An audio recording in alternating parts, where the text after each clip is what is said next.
డబ్బు కావాలి. Take it. హ్మ్, హ్మ్.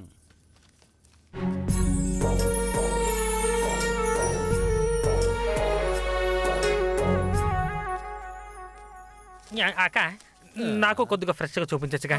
ఏ. ఆ, ఆ. ఏ బాబా, ఇక్కడ ఉన్న దాంట్లోనే నేనే ఫ్రెష్. చి, చి, చి, చి, చి, చి. గొర్రె పోతల శరీరాన్ని ఎట్టుకోండి. ఛీ.